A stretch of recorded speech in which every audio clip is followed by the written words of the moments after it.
Hello, everyone. Following yesterday's very powerful rally, stocks basically did a whole lot of nothing today, and I tell you what, it doesn't get much better than that. The Nasdaq barely pulled back 0.03%. Volume was below average and well below the volume of yesterday's level on the big move. The QQQ, you can see volume, some of the lowest of the year, very, very good, even though it was kind of up, but still is basically flat. Same with the Nasdaq 100, actually flat on the day overall.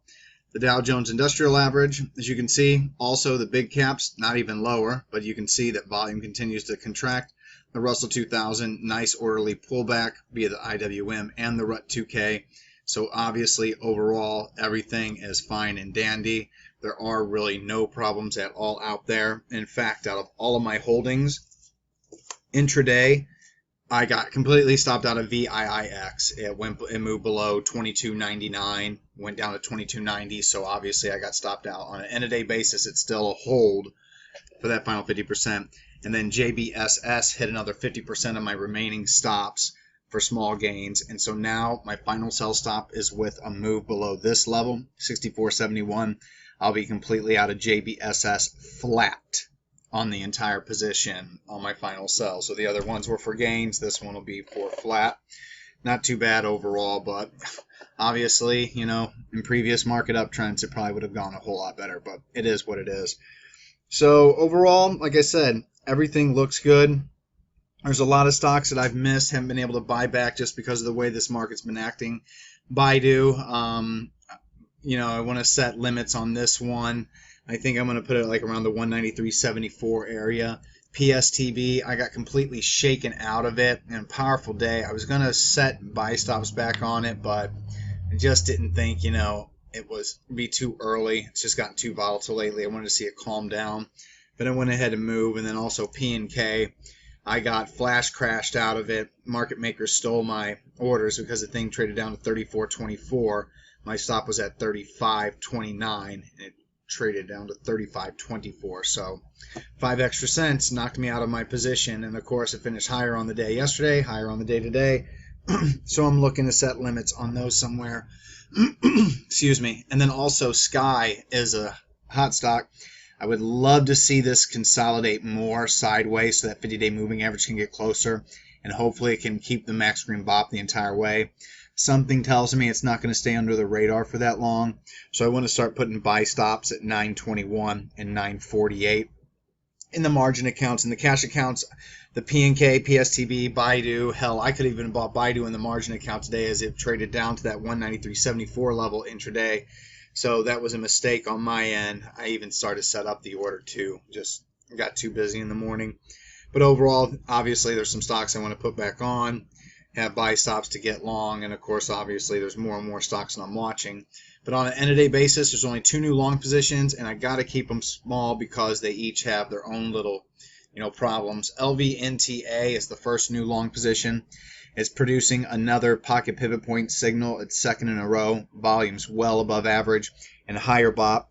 Initially, this one is flagged in my CanSlim scan. I haven't updated it in a while where I remove all the stocks that have under 70 EPS. LVNTA now has its EPS under 70, so technically it doesn't qualify.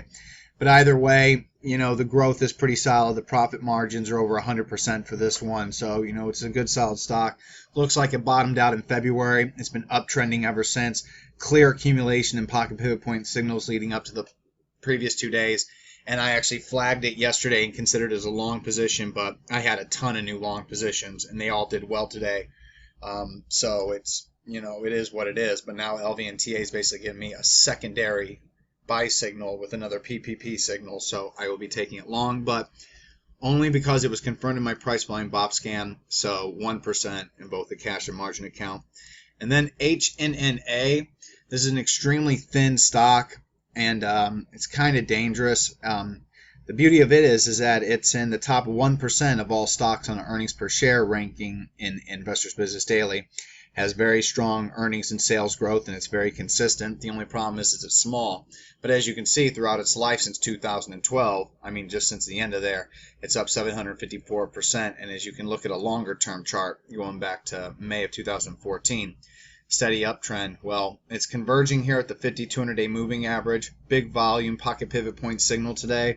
The biggest problem, though, is that it's a pretty big one-day move for the stock, and my God, as you can see, it's extremely volatile. So I'm going to be working a limit order. I don't have enough cash in the cash account.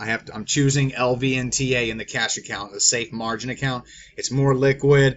If I'm wrong, I don't lose as much. I don't have to really worry about slippage with this one. I'm pretty sure I'll get filled correctly. And HNNA, it's just not guaranteed. You can just see how volatile it is. So my limit order is going to be at 27.40, around there, 27.41, 27.45. I'll try to see what I can see on the books, even though I know most orders are hidden. More than likely, it'll be at 27.41, and it'll be dark on Interactive Brokers, even though the market makers can see it. I don't, but I just don't. I don't know. It's a very thin stock. I'm in one other very, very thin one, UFAB. It never trades. So far, it's working out. No serious losses. When in the hell did I even go long this name? Right here. Okay. So I'm long at 12.58, and it's at 12.50, so everything's good. But this thing is so thin and trades so little that I don't know why I took a position in it. But I do have a small, tiny position in it, but oh well.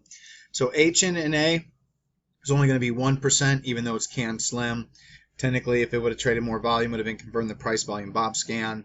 But it's a 99 EPS stock, huge earnings and sales growth, consistent annual growth, strong profit margins, and return on equity for the banking sector that it's in. I can't even remember where it's at. I don't have any of my other platforms up, MarketSmith or Interactive Brokers, but HNNA, very, very high quality earnings growth stock, 99 EPS. That's why I'm taking it 1%, 27.41, probably limit. Final cut loss, the first one would be move below 26.60, probably means I get filled at 26.40, and then the final one is going to be 26.32, which means I'll probably get filled at 26.